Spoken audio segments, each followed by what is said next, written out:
Hi everyone, this is Ethann Fox from Awaken Empowered Radio. I'd like to welcome you all today to this really incredible interview that we're doing with Lloyd Mear. And I'm going to let Lloyd really talk about what it is that he does, since he can speak to that a little bit better than I can. But Lloyd will be one of the presenters at our Awaken Empowered Expo, October 11th through 13th, 2013. So definitely attend that if you can. He's doing some really breakthrough work, and I don't say that about just anybody. In fact, a lot of members of our core Expo staff have jumped on board with learning from him and so on, so that says a lot about his work. So this is an interview you really want to pay attention to. Lloyd, I'd like to start with you. Maybe if you can give us a little bit of an overview of what it is that you are doing, and because obviously our viewers are not going to be familiar with your work, and maybe give us a little overview of what the principles are and what it is that you do. Very well.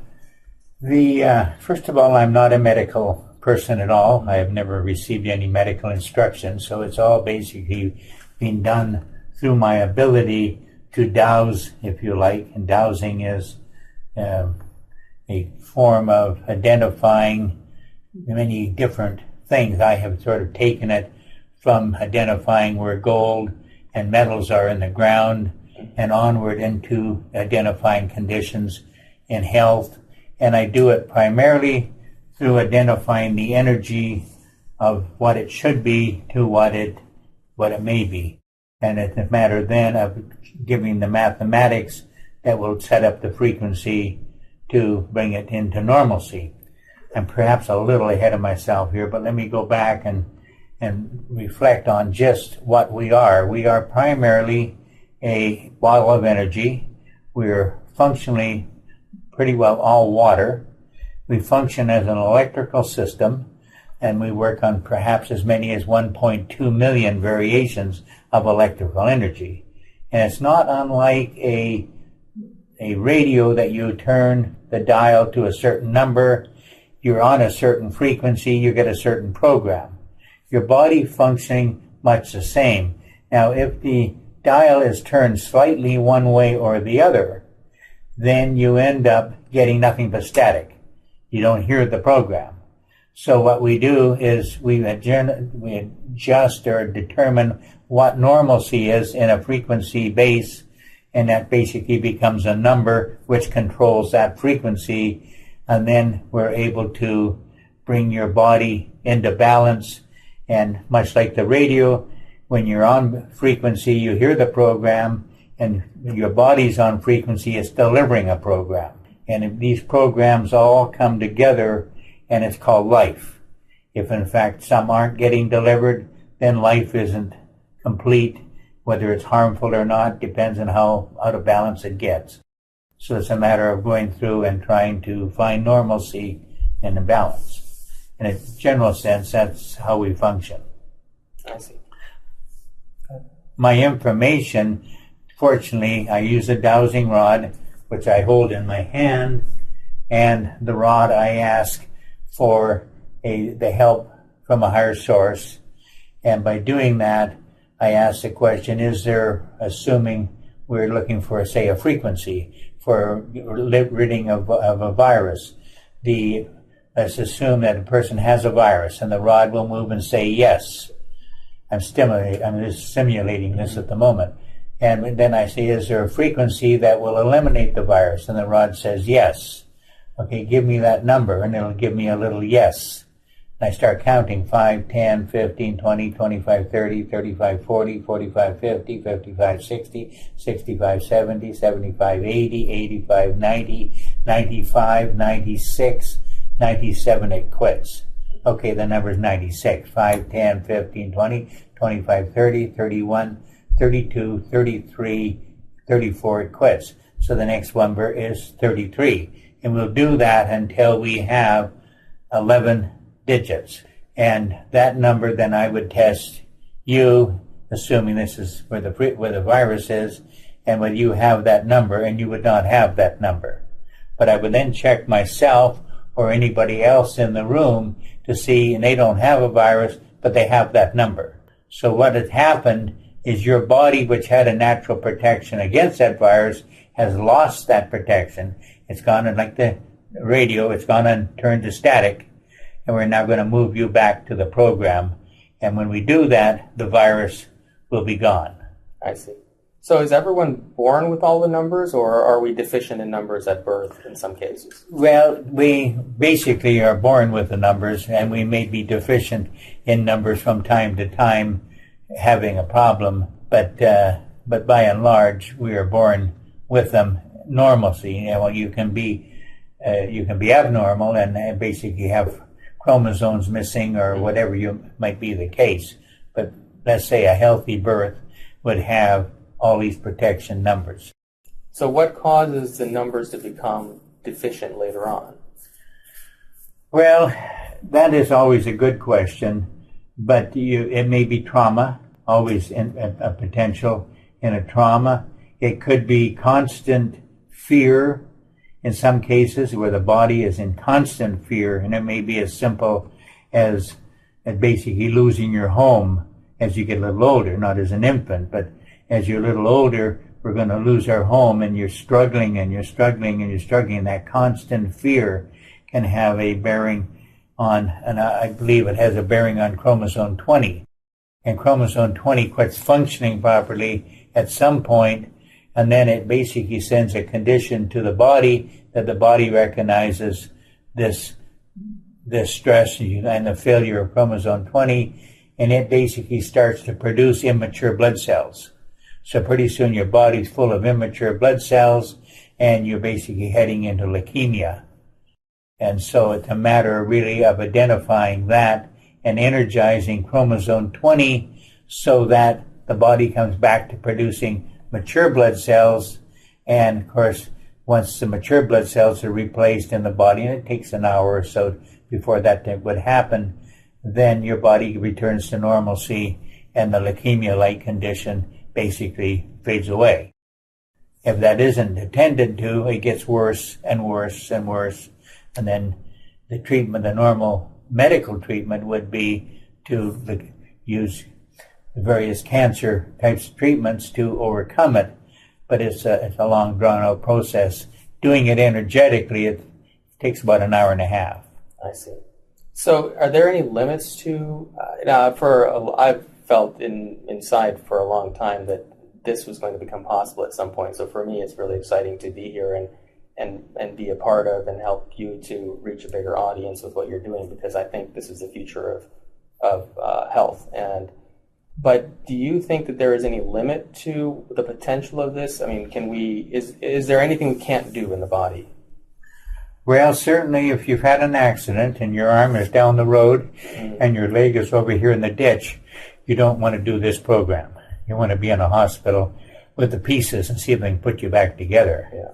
So to that extent, it's beyond the capacity of this. But it may well be that this program basically compromises the medical profession and what they haven't been able to do in their methodology that they use. And maybe that is all we are, is frequencies. So it's a matter of identifying that balancing frequency that perhaps will activate normalcy. Another one that besides leukemia, which perhaps is one of the ones that works very well, is also MS, identifying that the body has basically got discomfort, and you have no reason for the discomfort. You haven't had any injury or whatnot, but you nevertheless have discomfort. And so we determined that it basically is the myelin sheath is being attacked by the immune system in the body. So we determine where is the message coming from, and we look at the hypothalamus and determine the hypothalamus is sending out a signal that the immune system is picking up on, and it is primarily attacking the body. So we basically scramble that message. And it's done with a number that counters the message from the hypothalamus, and that stops immediately. The immune system is no longer attacking. Now the damage has been done to to the tissue covering the nervous system, the myelin sheath, and so it's a matter of repairing now. So we activate a stem cell number, healing number in the body, and we charge it up and get it in there, and within about 10 minutes it's identifiable by my method where that healing is taking place. And it very often, or most often, will be where your discomfort has been. All at once, if it's been in your leg, I will be able to read stem cell healing in that area over a period of probably anywhere from 3 to 5 weeks, or maybe even up into several months. That healing process will continue as you repeat the healing numbers each day. It will continue, and finally the discomfort will slowly but steadily fade away. Can you share a couple of examples of real-life experiences where people recovered from something that ordinarily would not have happened? Well, we got lots of samples that... Just pick two of the most... Well, certainly the MS description is a common one in this particular trip to this community. I believe it was on Friday. Out of about 7 people a day we do, it takes about an hour per person, and we had 3 people in a row that really had a form of MS. And so that can happen, and a lot of that going around. We also found more in an abundance in here of what we describe as leukemia-like conditions. And that's the one I described where the chromosome 20 becomes non-functional and the body starts to produce immature blood cells which lead into the leukemia-like condition over a period of time. Those are the 2 biggies that can really affect you. And then we deal with all kinds of variations. Dealing with a person this morning with autism and trying to rebalance their body and bring them out of the autistic position they're in and try to return them into a more normal position. A lot of these things don't play out immediately, so it's a matter of having a period of time, continue to do the balancing figure numbers we've given, and over a period of time we hope that the body will become more and more normal. And if you can get it normal enough, in my opinion, that it will start to pick up that we haven't worked on and return it to normal function. Have you had any success with autism where you were actually able to see the end result? Oh, yeah. In all cases. And how long does it usually take to see a result? Well, some of them probably a matter of a few days, and some of them perhaps maybe a month or so. But we also take a situation where we can identify that there is an abnormalcy. In other words, we don't know what the problem is, but it is abnormal in that framework. They've got something affecting them, and we can then develop the frequency to eliminate what is creating the abnormality. I did a person over the telephone a number of years ago that was in a hospital in Quebec, Canada, and he had reported to his sister, the one that called me, and asked if I could help him. And I said, well, what is his problem? And she discussed it, and I said, well, let me call him and see. So I called him, and he took the phone, and I said, I understand you have kidney failure. And he said, yes. And I said, any idea what is causing it? And he said, no, and medical hadn't figured out yet what it was the cause. I said, well, let's work on the basis that your kidneys are weak, medium, or strong. And I measured that with my dowsing, determined that they were very weak. So I said, okay. I asked for the help to develop the frequency number that would eliminate that is causing the weakness in the kidneys. And my rod indicated that I could develop a number, and I did. I developed that number, and I did it as I was showing you, counting. And as I finished the number, I basically said, okay, here's the number. He wrote it down, and I said, now read it over and over again. And what you're doing really is basically sending a message or an intention to the body. And we'll go into that just a slight bit here shortly. But anyway, he basically read the number, and within a few minutes I could read his kidneys were much stronger. So I said, I think you're going to be fine. Do that number often. Repeat it 7 or 8 times each time, and perhaps do it every hour. And about 2 days later, he called me and thanked me. He said, I'm out of the hospital. I said, I'm feeling fine. We never did figure out what his problem was, but we basically got rid of it. And so a lot of work is done when you really don't know what the problem is. You can just diagnose it's abnormal, and you basically return it to normalcy. There's a book I have in my library. It's called Maharaj. It's about this Indian yogi who lived to 185 years. And he, apparently in India there is this ancient practice that is handed down by word of mouth, and where what he did was every 50 or so years he would go in this underground cave, and he'd meditate for 3 months, and he was administered specific herbs and milk, I guess, some kind of concoction. Nobody knows what it is, but he would come out after 3 months underground, and he regrew all of his hair and went back to his natural color, and his teeth all regrew as well. And I always wondered, do you suppose that combination of herbs is somehow creating a particular kind of frequency that is producing that result? That every 50 years he could rejuvenate his body like that? Well, when you get into this field, you don't deny anything, Yeah. because you see so many situations that are unexplainable happen. You just have to leave your mind open. But in a scenario like that, obviously he was fed a certain combination, which were very energetic, possibly. But you can't rule out the dirt that he's under, because the energy in the earth may also be playing a role. And you maybe can't rule out the fact that he's away from energies that are aging him. And so there's all kinds of the puzzle have to come together. But, the overall comment or picture is totally possible. I have no idea how to make it happen. From my perspective, I deal with it as I'm able to deal with it, but and certainly it would be great to be able to regenerate the growth teeth. Yeah. And I've heard several stories where that has basically happened. I have not been able to make it happen. I have attempted, but I've not been successful in that particular area.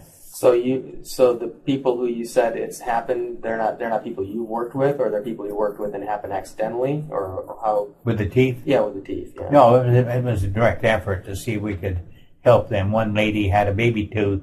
Uh-huh. She's probably well-bound baby tooth, probably in her mid-40s. Still had a baby tooth that had never come out. So our effort was to try to replace her back into the stage of her life that teeth would grow. My theory is that the body moves forward as we age. So we pass through the stages of puberty, with the stages of growing teeth and whatnot. And once you get out of that energetic reality of time frame, then it's basically not likely that you've got the capacity to do anymore. But if you can move and determine what that energy was and move the body back into that time frame, the theory being, now you're able to perhaps regrow teeth. I see. Yeah, whatever that is. I see. So you were able to do it in her case? I tried to do it in her case, but she did not lose a tooth, and she did not gain another tooth, so I've never been successful in the teeth end of it. What about hair color and regrowth? I've done some work on hair, and for women, it's been helpful. Mostly women that have hair falling out excessively, stopping that, and their hair becomes more normal again. As far as men are concerned, I have never really put the effort forward in that area, because I feel there's many options out there that perhaps would be better done. So I try to stay away from the cosmetic side of things and basically deal with, things that are perhaps a little more life-threatening, and try to eliminate that. So typically it sounds like do most of the people who come to you experience a change immediately, or is it a period of days? Or many of them, as they're sitting there, can feel the energy shifts, and they'll leave the session feeling better than they did when they came. Many times. I see.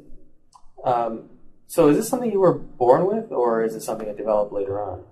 Maybe you can give us a little bit of background on your story. One doesn't really know why one can do whatever. And but it didn't happen until I had a heart attack, which happened when I was 60. And I had a near-death experience in trying to get to a hospital from where I was having the heart attack. And I was in Canada, in a bit of a remote area, and I had 60 miles to drive, and I was alone. And I couldn't stay conscious. And I kept wanting to pass out, and I'm extremely nauseated. And so I would drive for a while, and I'd wake up, and I'd be on the wrong side of the road, and I'd have to get back on my side of the road, and vehicles coming would swerve and go back on their side of the road because they were seeing where I was. They were reacting. But it took me 6 hours to go 60 miles. I checked into the hospital, and I was in a full-blown heart attack, which they managed to stabilize, and I suffered some minor heart damage, but nothing particularly excessive. And it was over a period of months from there, and that they determined that I needed to have a stent placed in my system to push back the restriction that was causing the restriction of blood flow. And we did that, and at the time they did it, they had determined there should be about 3 in total placed in my body. Well, they couldn't. The time it took to get around my particular problem basically left us very little time to do any more. So they said, well, we'll keep an eye on it, and probably in the next couple of years you'll have to come back in and we'll do 2 more. Well, that did happen about 3 years later, and I went back in, and they basically determined there was even a 4th one, which they were going to do an angioplasty, and that's when they go in and just expand the artery and basically come out. And I talked them into putting a stent in that particular spot too.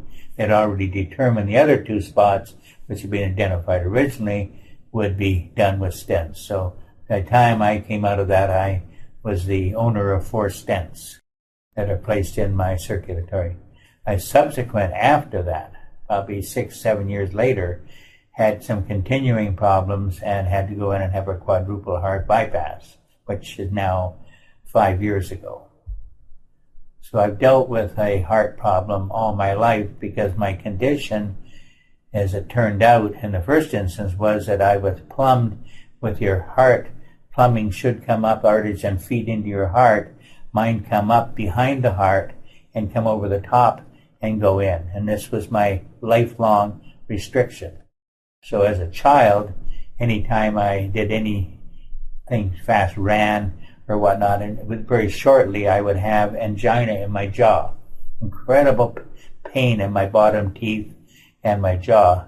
And nobody ever related to it until I was in the operating room at 60, that was really my problem. And so that's why they had so much trouble getting something flexible enough to go around that bend. So, do you think that these kinds of modalities are becoming possible now? Because you talked a little bit at your lecture that I attended about dimensions and how you've noticed that the majority of people are moving to the 5th dimension now, right? Well, first of all, let me back up a little bit. When did you first notice people were moving to the 5th dimension, and what was the dimension we were in prior to that? When we first started in this business, and I took on the awareness and the opinion that we function in a certain energetic position, we were primarily in the 3rd dimension. And there really wasn't much variation from people at that time. Pretty well everybody was in the 3rd dimension. Now, it doesn't necessarily apply in all parts of the world. Some of the parts of the world, the dimension movement is much slower, perhaps affected somewhat by the constraints of religion and thought. But nevertheless, we moved about probably about 7 or 8 years ago, we decided to move to a higher dimension, which was the fifth dimension. Some people were in the fourth for a short period of time, but it was almost as like a stepping stone. But most people just moved to the fifth dimension. But we found that also there were some people overrunning the fifth dimension and ending up in the sixth dimension. And we started to find after a while that there were more and more people in various types of descriptions called ADD, ADHD, and various descriptions of conditions that people had, and we found that they're in the sixth dimension. And at that time and to this time, I determined that the sixth dimension is a bit of a chaotic energy form, and that the brain doesn't function well in that energy pattern. We've developed a frequency that we can bring you back to the fifth dimension, and people feel more grounded and can be more comfortable in that dimension. But there are a lot of people still in the sixth dimension that have to fight with a situation where they can't finish a mental plan or a mental stability because of this chaotic situation that's going on in their mind. So is it as simple as using this number to mitigate or resolve an issue with ADD or ADHD? I can't say that I've done enough people to know whether you cure all the problems, but even they are more comfortable in the fifth dimension. And it indicates that by dowsing that the sixth dimension could become stable, perhaps even in the near future. And so with that happening, perhaps we would find that there would be more stability in that dimension once the energy basically that's affecting it is brought into reality. Is there any difference between people who are born into the fifth dimension versus the rest of us who've been around and shifted to the fifth? Not that I've been able to determine. I don't think I've ever seen an infant born into the sixth dimension. And most of them, and a lot of them are young people, but most of them are not in the infant stage. There is another dimension that starts to show up primarily in caregivers such as nurses, sometimes massage therapists and people and light workers, and they'll be in the eighth dimension. And the eighth dimension is a very stable dimension, but it's primarily those type of people that you might determine are in it. Now, do you think that, now I've also just recently interviewed another woman by the name of Sherry Edwards, and she is actually using frequency in not the same way that you are, but she does use sound frequency to alter health, and she's even, one of her things that she told me was she even managed to have a person's jaw widen using just a sound frequency, and she can analyze 30 seconds of your voice and tell you all about your personality and so on. Mm-hmm. But my question is, do you think that these kinds of modalities are suddenly becoming possible for in the world? Obviously they've been possible all along, but they're coming out to the world in a bigger way because of this shift to the fifth dimension? Does that have anything to do with this becoming available? Well, I'm not too sure I can credit any particular thing, but I think that as time has gone on, we are more and more enlightened. And so the enlightening process, yes, I think has brought on the reality that there are what we really are. And we really basically are nothing but energy and an electrical system. We're not a chemical system, although we do have chemicals, but we are an electrical system. So the realization that makes more sense is really evolving. You did say in your lecture that it's possible to move a person from one dimension to another. You just said you can move them back from the sixth to the fifth. And you mentioned that there are a couple people who you have moved from the fifth to the 12th. Yes. Can 12th you dimension is a very rare dimension. Uh-huh. The few people that are in it naturally have some very very distinct capabilities. Not the same, they're totally different capabilities, but they're particularly credible in those particular areas. I'm not going to go into the details of them. I think it's invasion of their privacy to some extent. But more and more, I'm starting to see the odd person coming into the 12th dimension. At least I'm identifying them as being there, and they all have some unique qualities. So yes, I primarily did it initially to try to help people that were in a cancerous situation and had pain to deal with, that I determined that if they were in part the makeup of the 12th dimension, they weren't in the 12th dimension entirely, but they had energy in part heading that way, that they could psychologically manage their pain. And so that was my effort initially, was to develop that capability.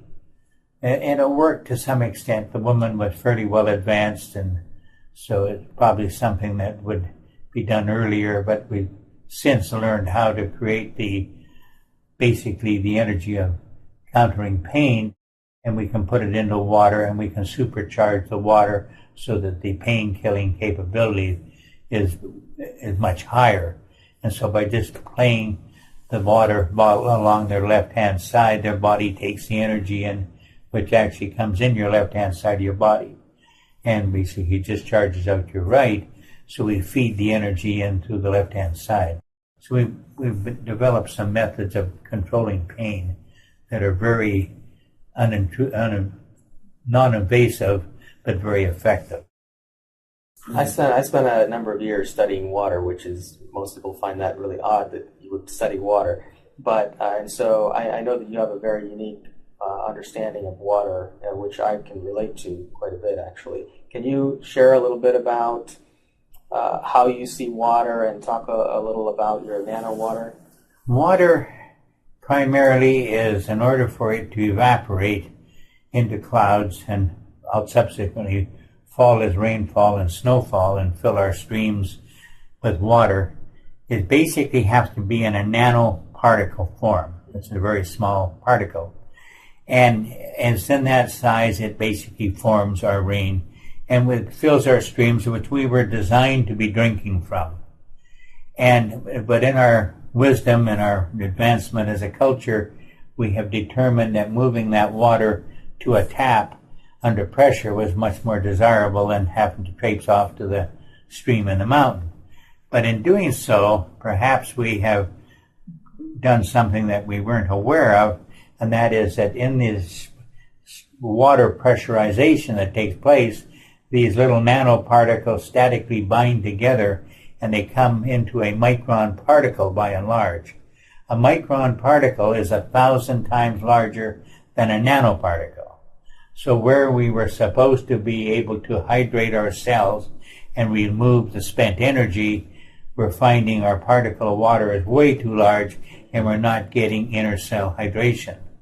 So consequently, and it may be our biggest problem with cancer, is that is happening, because we're not able to get in. So a cancer can get into the cell, and there's nothing going to come in and basically compromise it. So perhaps our best protection against cancer is to consume a certain amount of nano water. And by doing that, you get the inner cell hydration. Most people, inner cell hydration is somewhere between 30 and 40, and it should be between 50 and 60. You're born at about 72. A new infant would be inner cell hydrated in the range of about 72. We lose that as we get older, and I've tested some people that are quite elderly, and they may be down in near 20. They're just physically drying up. So you're talking about spring water from a mountain having this nanoparticle size. What happens with bottled water? If you bottle water from a spring, from a mountain, and you sit it on a shelf, does that change the nanoparticle? Well, no. The problem is that it's generally always subject to pressurization, either in filling the system, but somewhere in the system they will be pressurizing the water, and of course you end up with the same binding effect, and you're back into micron water. So most water that is delivered is in the form of micron. Now, if you have a well and you're pulling your water out of the well, you may find the water in the well will not be micron. It will be nano water because it's never been pressurized. But you do pressurize it to some extent to get it out of the well, but it's generally not so long a period of time, and the pressurization isn't necessarily as high, and so consequently you can end up with nano water in that type of application. Certainly if you were to pull your water with a bucket, it would be nano water. And certainly the streams that are flowing water that have never gone through pressurization will be nano water. Can you take pressurized water and turn it into nano water? I have, in our program, we basically take water from a domestic system and we basically strip everything out of it through an ionizing process, and our water is basically barren water. And then but it does come out through the process in a nanoparticle form. So all we've really done is taken the stress out of the micron particle and it falls apart into nano. And basically, in our application, we also alkalize the water so that we start out with a water that's been stripped of virtually everything and basically is in a alkalinic state. Then and in a nano state.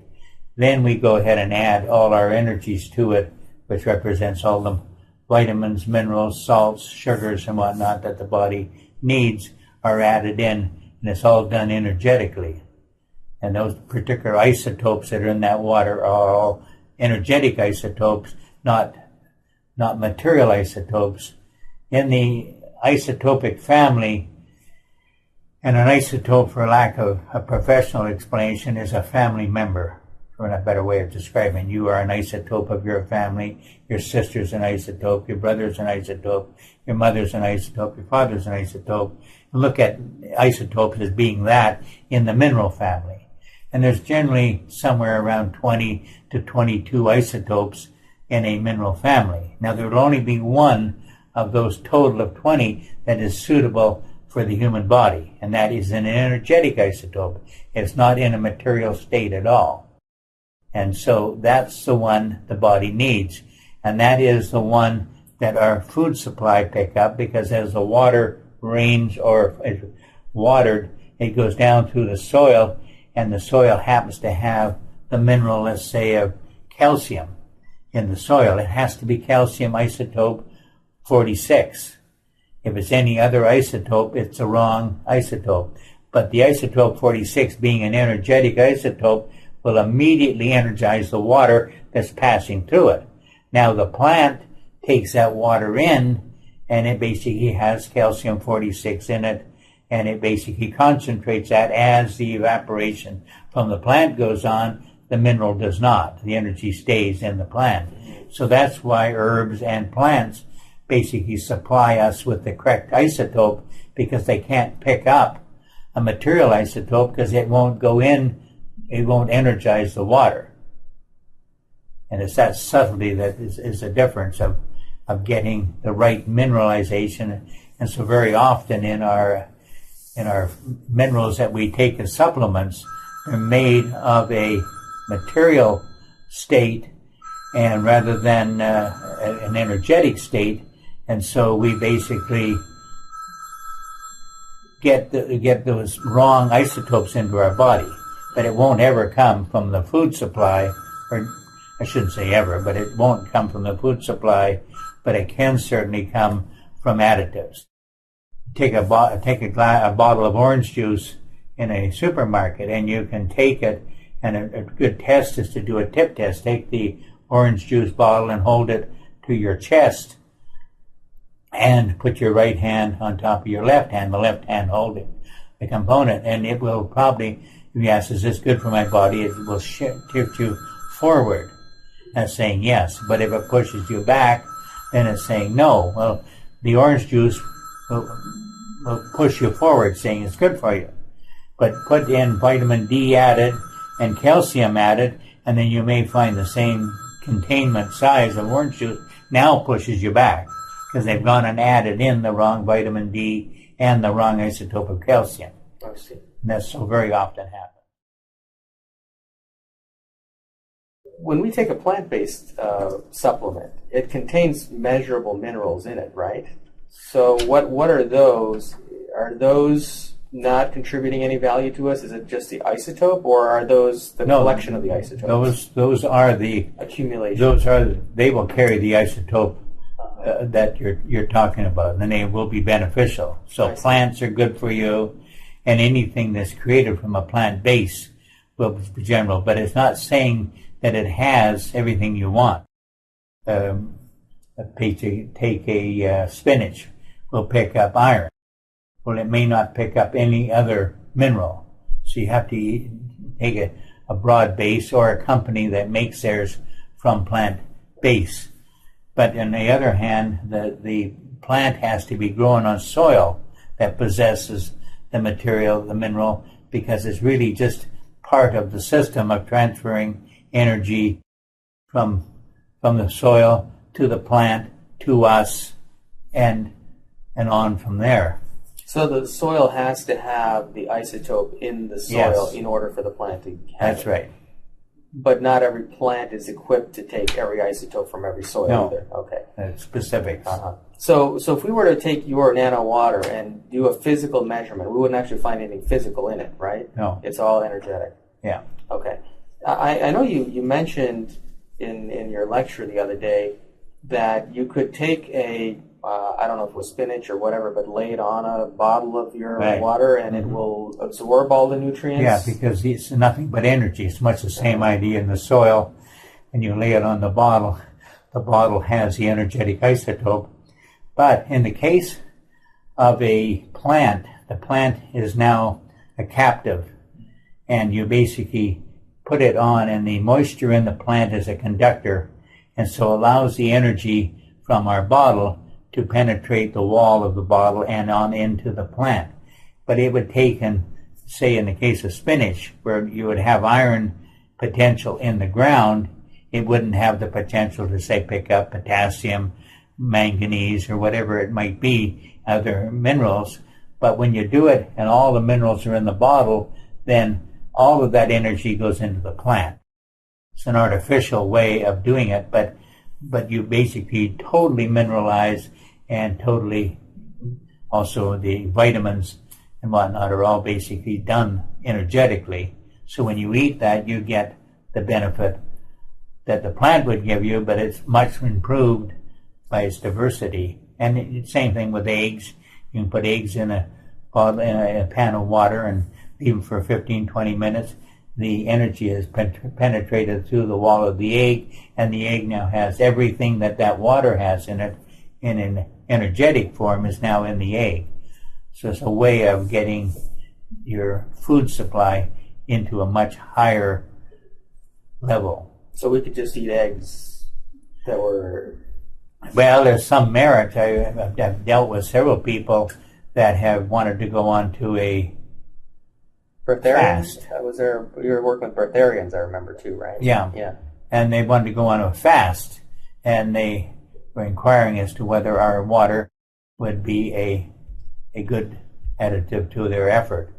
And they found that in a 90-day fast that they had no problem whatsoever, but they were drinking, I'm not too sure of the quantity, but I believe it was a glass or about 8 ounces a day of our water. So they were getting all the minerals and the vitamins and whatnot, so the body, but there's no reason why, I've never tried it yet, that you couldn't read the number. We have a nutritional section in our manual for 3 pages, and you'll have carrots, and it'll give the frequency that is put out by a carrot. And if you were to read that frequency over and over again 5 to 10 times, you just ate carrots. You got the same energy by that method as you would have got if you had ate the carrots. So the point being is that, and I will do it someday, I'll make up a manual, and you'll have it if you're a hiker and whatnot and get lost. You will have information, or you can read the number for carrots. I'll have carrots today, and you can read the numbers, and you may very well be able to sustain a presence of nourishment into the body, even though there's nothing physical about what you're intaking, but energetically you're intaking. So those people who did the 30-day or 90-day fast, did they not get hungry at all? No, they claim not. Really? Huh. No, they claim not. They claim it was not a big deal. I see. Yeah. And were these the breatharians you were working with, or the same group? Yeah. Or, okay. And several others other than that too. Uh-huh. Been a number of people over the years that have done it. I see. Very interesting. So, what about this myth that's in our society here that you have to drink 8 glasses of water a day? Absolutely false. But on the other hand, in order to reach a hydration level, you may find that out of those 8 glasses, that you're getting relatively little of it into your cells. So when you get into drinking nano water, you may find you're much more comfortable with just a glass a day, and find that you don't have any desire to have more water, but you're satisfying the need of the body with a considerable less amount of water. I just do not believe that 8 glasses a day is necessary, and you're probably transferring a lot of energy out of the body in the form of minerals and whatnot that really need to be left there. But no, I don't agree with the 8 glasses. You may drink more water if you're outside and you're running a jackhammer on a hot day and whatnot. You may perspire a lot of water and you need to replace that.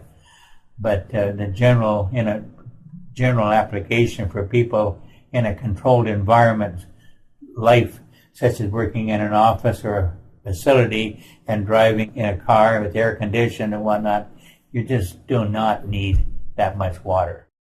So our bodies, if I'm understanding you correctly, are essentially a combination of frequencies, right? Right. So are our bodies being impacted constantly by other frequencies in our environment, such as cell phones and radio towers and television? Are those all affecting that frequency? Well, certainly on some more so than others. The body has got a capability of protecting itself. For those that are healthy enough and whatnot, perhaps they can put up with a lot of the influences. And perhaps have had to over the years because the environmental effects perhaps are changing on an ongoing basis too. So the body has to be prepared to accept that and go on. But in many cases, there are people that are affected in a very damaging way by EMF and other energies that are out there that I think one of the energies that we're starting to see having a negative effect is coming from the meters. Smart meters, yeah. Yeah, and basically that's very negative. Even the bulbs that are the compact fluorescent. Compact fluorescent are putting out an energy that's unhealthy. So it could be that these adverse frequencies are part of the reason why we're missing frequencies as we get older. Yeah, and it's a good question, but the answer is yet to be developed yet. It's just how much damage is being done. GMOs, another one is what kind of negative effect is it having? I'm of the opinion that in the GMOs that perhaps what we have to do is develop the ability to help our bodies adjust to it, because it's a good possibility we're not going to go backwards on it. There's benefits in the production of a product and whatnot that is desirable to do it with GMO. But on the other hand, it may be having a very negative effect on certain people. What about music, though? Music is frequency as well. It is. And so would listening to certain music enhance health and other music actually deplete those frequencies that are maintaining good health or rewrite them? Well, there's no question about it. Some music is not healthy, and some music is healthy. It's a matter of determining which is which, and whether your body's strong enough to put up with the odd song that's not healthy and not perish with it. It's basically a good question. I think that we probably are strong enough to handle a certain amount of bad music without affecting us too badly, but on an ongoing basis, it may well be a bigger item for those that get a lot of bad music. Is what is it doing to them? It's a good question. Is there any particular category of music you found to be especially beneficial or adverse, or are they just vary depending on the song? I'm not an expert in even being able to describe music, but certainly the let's say some of the classics are probably be very healthy. Classical. But it doesn't have to be classical by somebody that we all know. It may be somebody that we don't know, and their music is in a classical category. It could be very healthy, but I certainly can read music as to whether it's healthy or not healthy. What about anti-aging?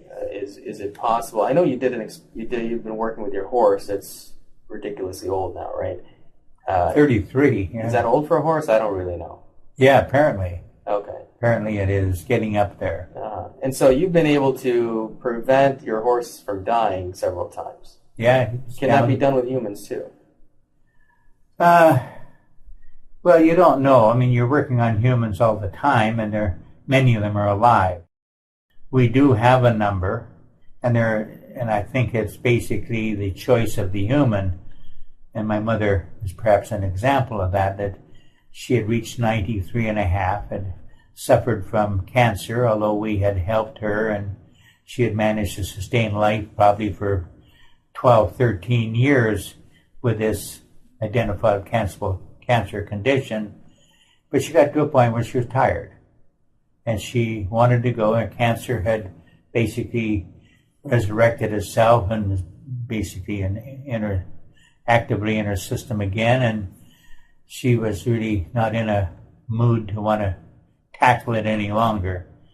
So I have a number that basically is an ID number, an identification number of whether death is in a particular animal's body or in a particular her case.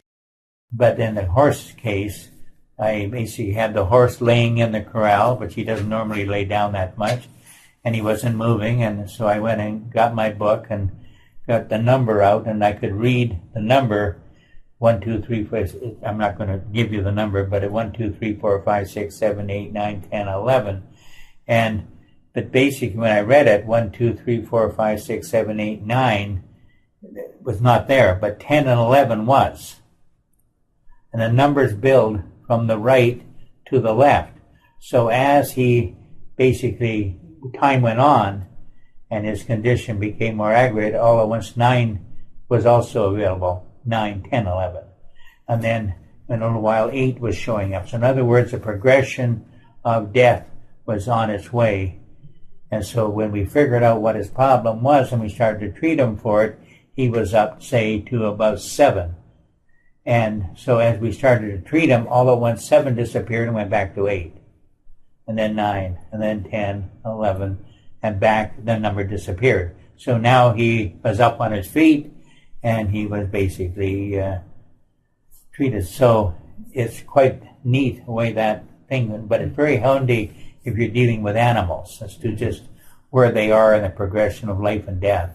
But it did work with my mother too, and she took about 5 or 6 days to get there, but as she progressed day by day, the number came, and on the final day when she passed, the number was fully identifiable. I see. So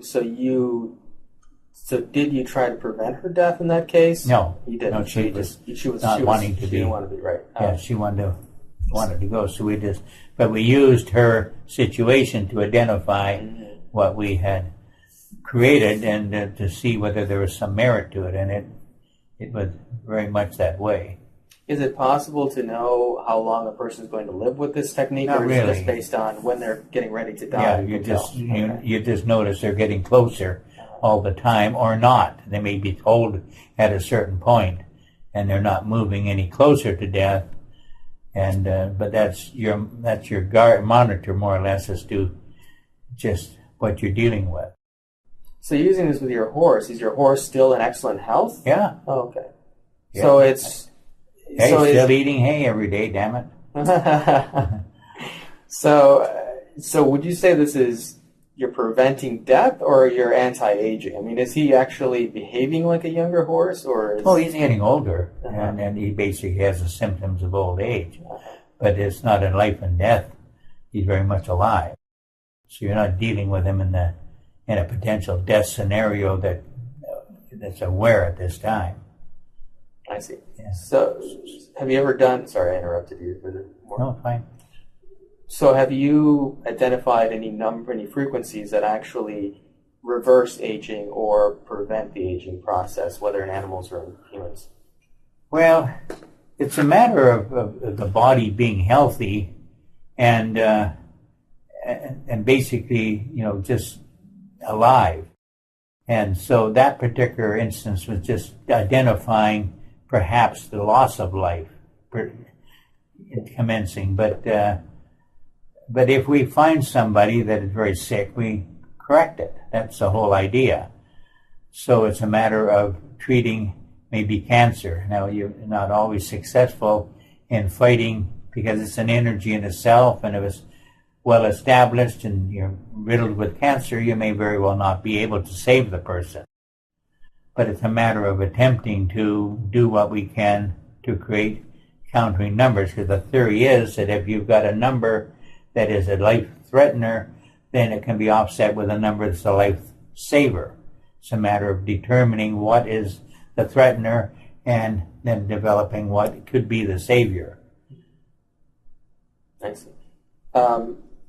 Well, I don't know if you're familiar with the telomeres, or like the little caps on the end of your DNA. Yeah. As you get Telomeres. older. Telomeres, yeah. They get shorter as you get older, Yeah, right? right. And then, like the Cancer Society did a research study where they said that most people who have cancer have very short telomeres. Mm-hmm. So theoretically, if your telomeres are not short, then you can't get a serious illness. Right? And we have several numbers in our program where we basically develop an abundance of new telomeres, create new ones, and also strengthen the ones that are there. Part of an anti-aging effort. I see. What kind of results have people noticed from doing that? Well, you don't know. You can only measure today. You can't measure, if you hadn't done this, you'd have been dead a week and a half ago. You just don't have that capacity to establish that. So all you can really do is relate to today, and we're basically proceeding, living longer, and it's ultimately a measurement as you go along.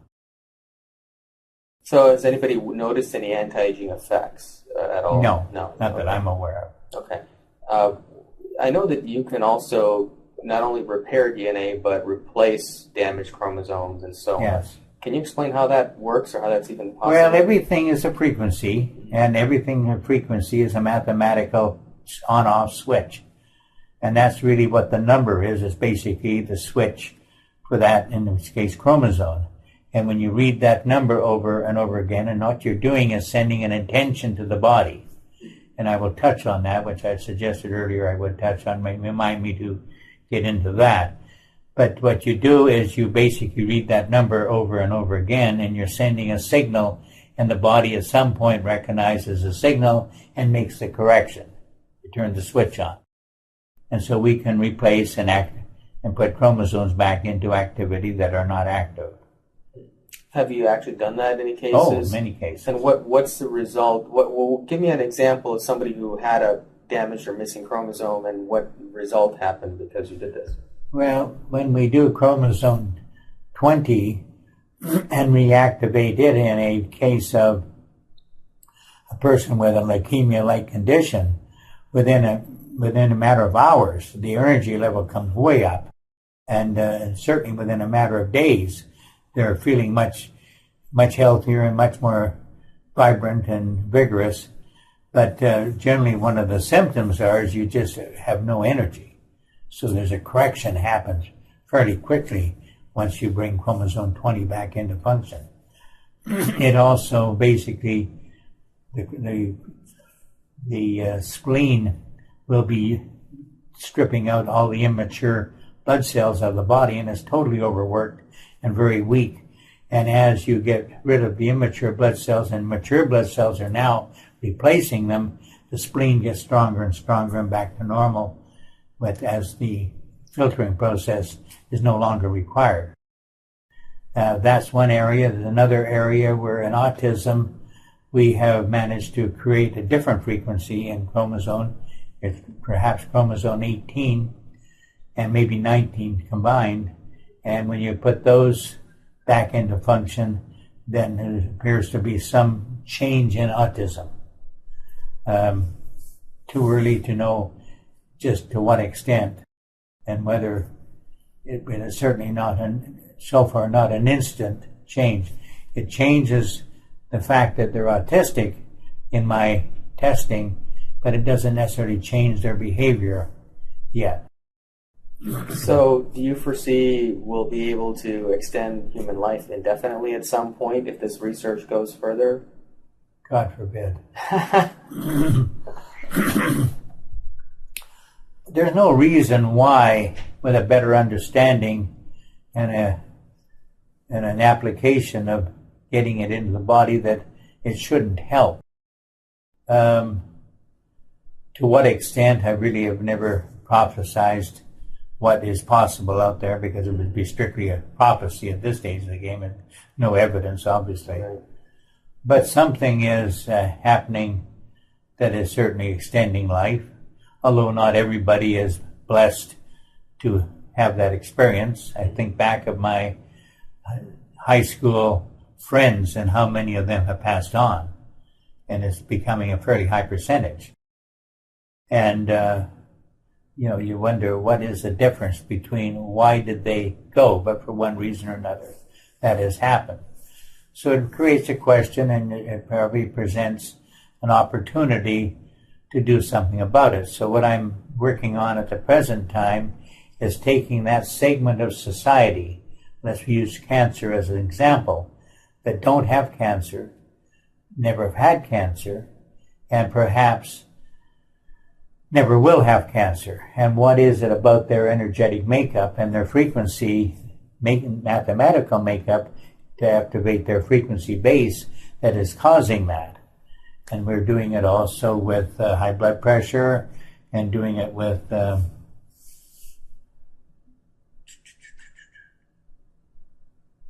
to think right now what's the other ones we're doing. Diabetes and heart disease. So we're working on those 4.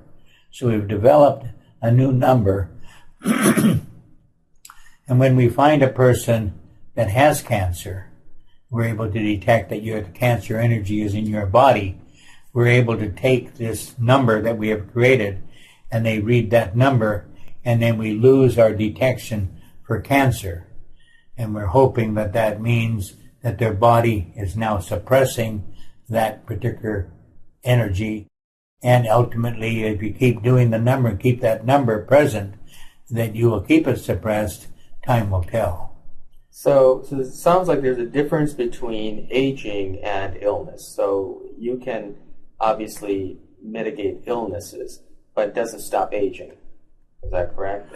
Yeah, we're not, other than a few items in a few different areas that are anti-aging, telomeres being one of them. We're primarily the disease, of course, and the illness, of course, can eliminate the aging process, by death. So that took care of any more age on that one. So it's probably an area that it has to be part and part. Now, if you can get a totally sequence of totally healthy numbers, and I have borrowed a book from this office, actually, with National Geographic, that had everybody in it was in the 90s and 100 years of age, so I can douse off of a picture and see if there aren't special frequencies in them that have allowed them to get that far and still be functioning. So it's an ongoing effort to try to determine that. My biggest problem is I have to work off of pictures or television or something, because I don't know that many 100-year-old people. I see. So you don't have life specimens to work with all the time. So at some point, if you can identify the number, then you could extend someone's life to an equal length, basically. Yeah, but it makes good sense. So that should be totally possible. Yeah, it's a matter of determining, okay, what is it that they had that allowed them to get there? Well, you mentioned earlier that there was something else you wanted to talk about with regard to genetics, DNA.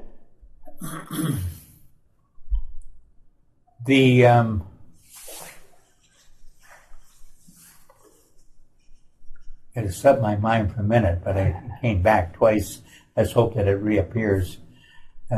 Just what I had in mind I wanted to bring up. Tracy, do? Intention. Oh, yeah, intention. It's primarily our body is capable of understanding intention. And you can have color therapy, and it's a matter of variations of colors, and some of those colors or combinations even can be very therapeutic. And the question arises, well, how in the world can a color perhaps help me? It's because the body has the ability to understand intention, and that color is sending an intention, recognizable by your subconscious in the body. Music certainly can be therapeutic.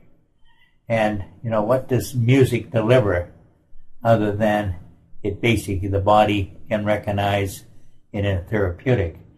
A cat purring is therapeutic. The purr of a kitty cat. I didn't know until the other day that lions don't purr. So you don't want to necessarily cuddle a lion, but certainly a kitty cat to get on you and purr or near you is supposed to be therapeutic. And but on the other hand, you get on to a next stage and you go into pharmaceuticals. And what are pharmaceuticals other than a makeup of chemicals that basically they put into a combination and feed it to the body? But what is that chemical, that little white pill, what is it doing but sending an intention to the body? And the body is responding as best as it can to what message it's getting from the medication. Now, in some cases, it may not be enough to satisfy the need of, in this case, perhaps illness, so you change the medication and try another one. So you're trying to get as close as you can to what is needed. In the case of numbers, numbers are nothing more than the basic frequency that perhaps, in the way I develop them, that you need to be precisely on track to send an intention to the body.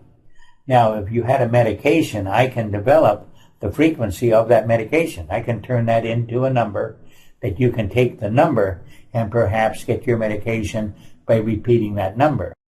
You can also very often take the medication, put it in a sandwich bag, small plastic bag, and put it in your left pocket. And you may find that you're getting the intention through the bag into your left side of your body, which feeds your body to basically supply the intention to give you the benefit of the medication. But you don't have to deal with the chemicals. So your body and the liver and the kidneys and all the rest of it aren't being affected when you're basically feeding it from the outside.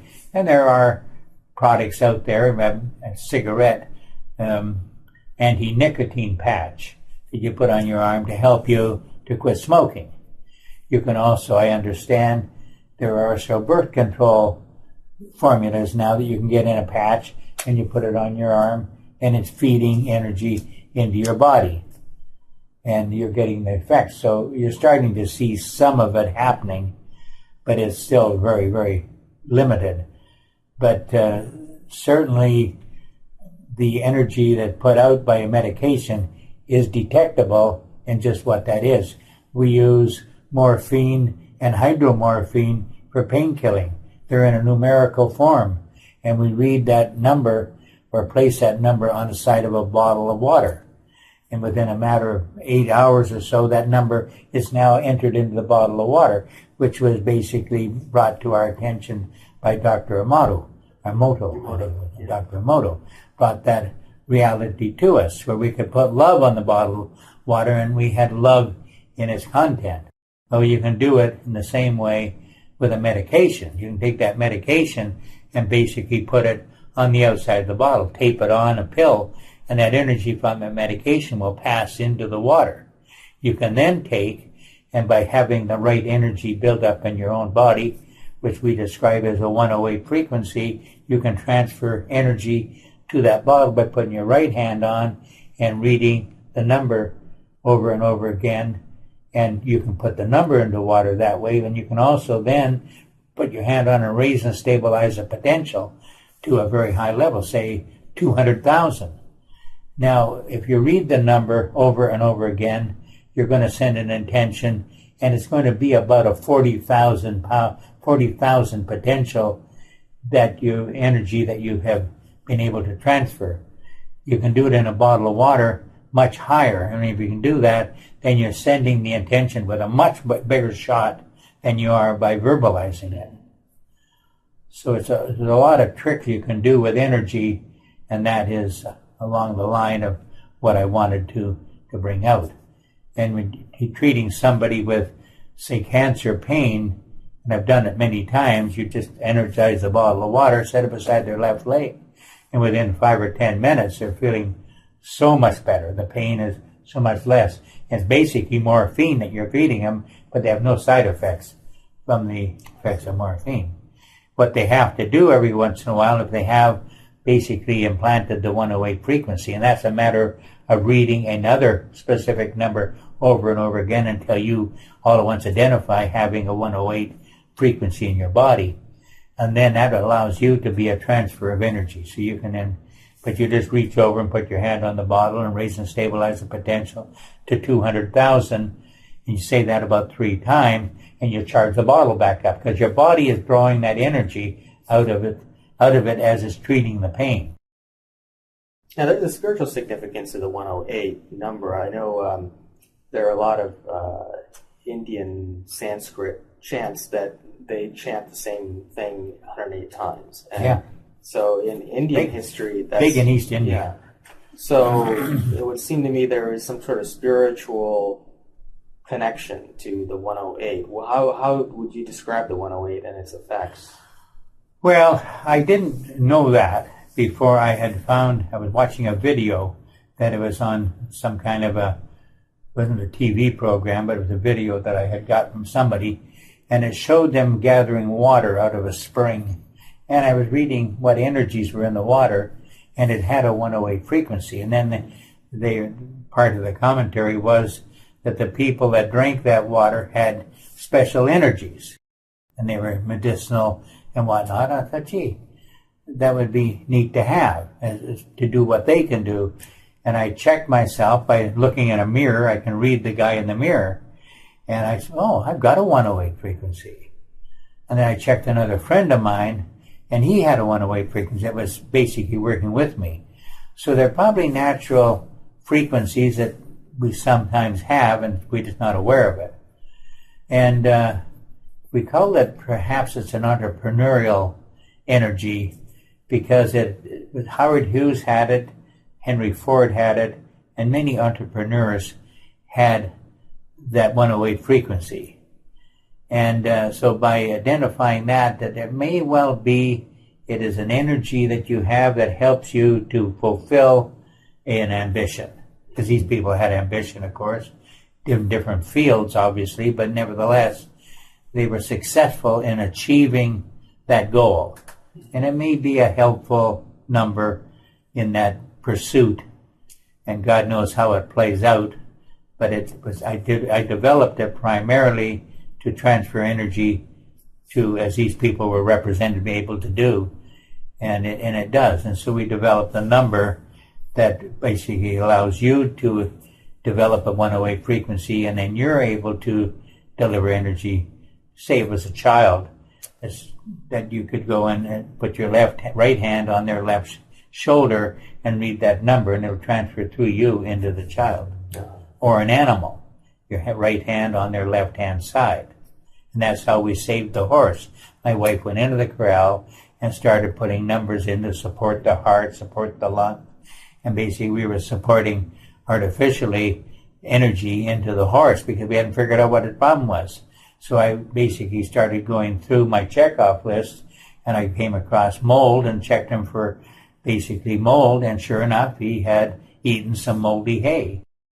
So we basically then neutralized the energy of the mold, and that was only a matter of minutes, and he started to flail and one thing another. Once we got rid of that mold energy out of him, and then he started to flail, and she better get out of there, so she came out to the outside, and then she telepathically sent him energy, and he got up on his feet, and that's been 7 years ago, and he's still on his feet. So you can give someone the 108 frequency Yes. if they don't have it already. What happens? What do they have access to with the 108 that they didn't have before?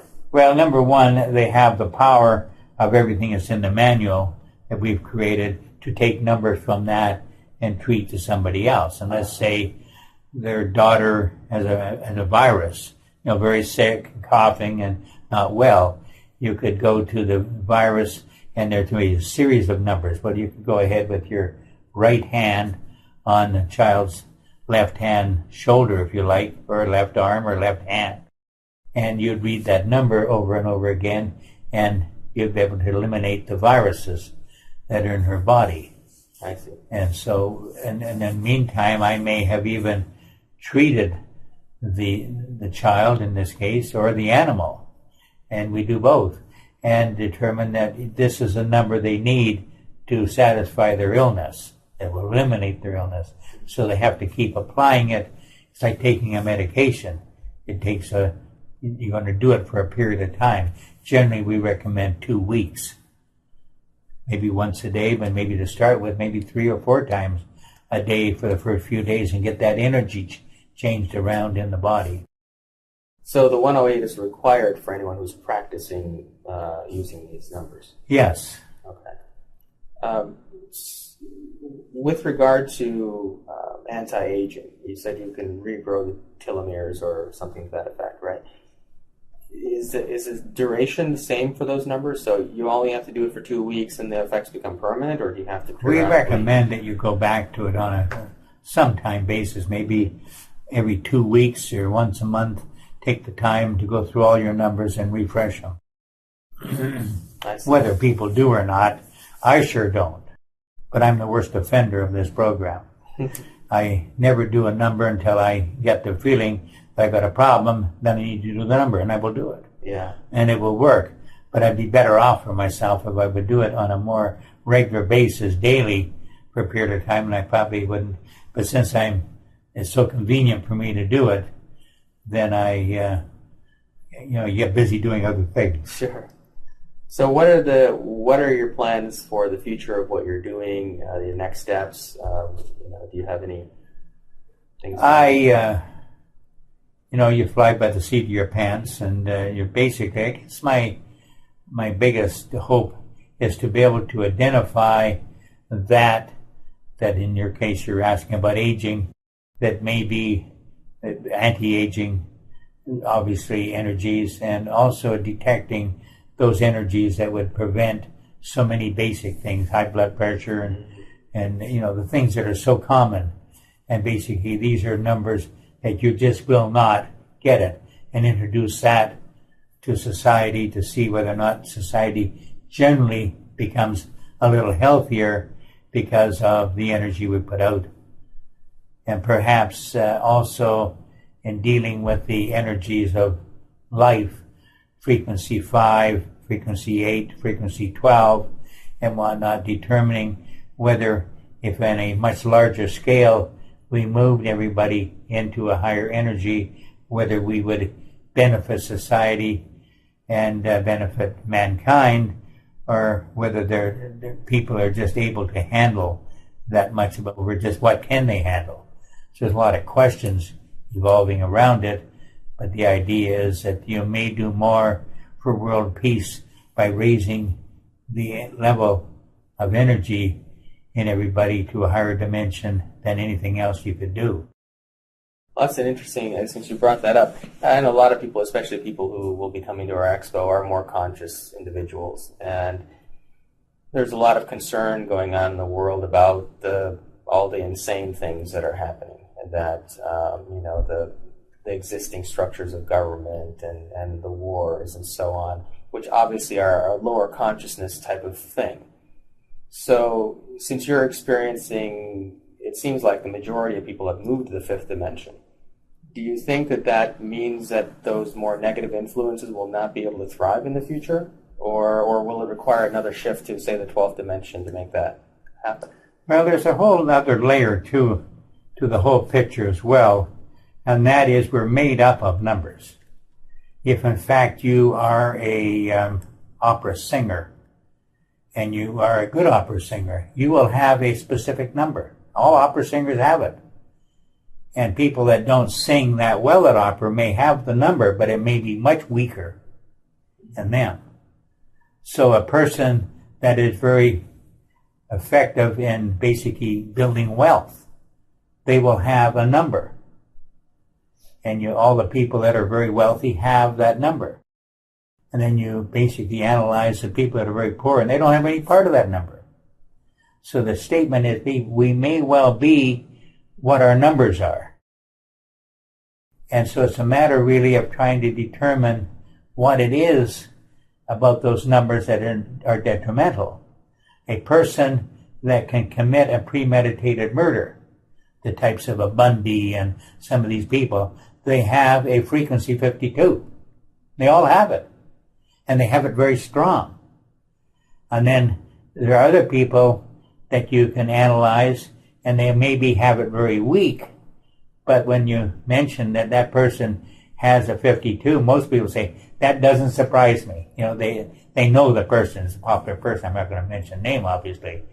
But we're made up of numbers, and it may well be that we learn someday that the numbers that are causing certain behaviors can be adjusted, so that when they go to prison, you basically eliminate or try to remove some of these numbers and basically move them out of this energetic being that they are. I see. That's very fascinating. So you're saying that we could actually take a person who has a criminal mindset and just simply adjust that number, or take a person who's poor and adjust that number and make them rich? Or I'm not saying they would become rich, but they may be in tune to become rich, and whatever they do may find, they're much better off than they were. I see. It's hard to say.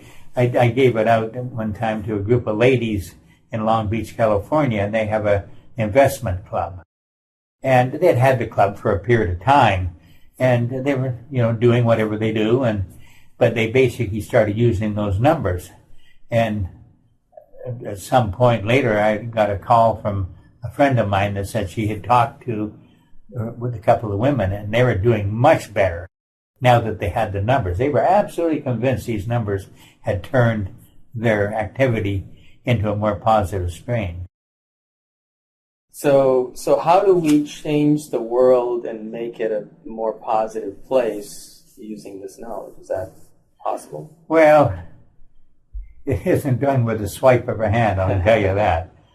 But it may well be that it's a better understanding of all these variables and the energies that we are, that all come together in a bigger and better mind than mine, to say, hey, there's some merit to this, and perhaps that is a starting point.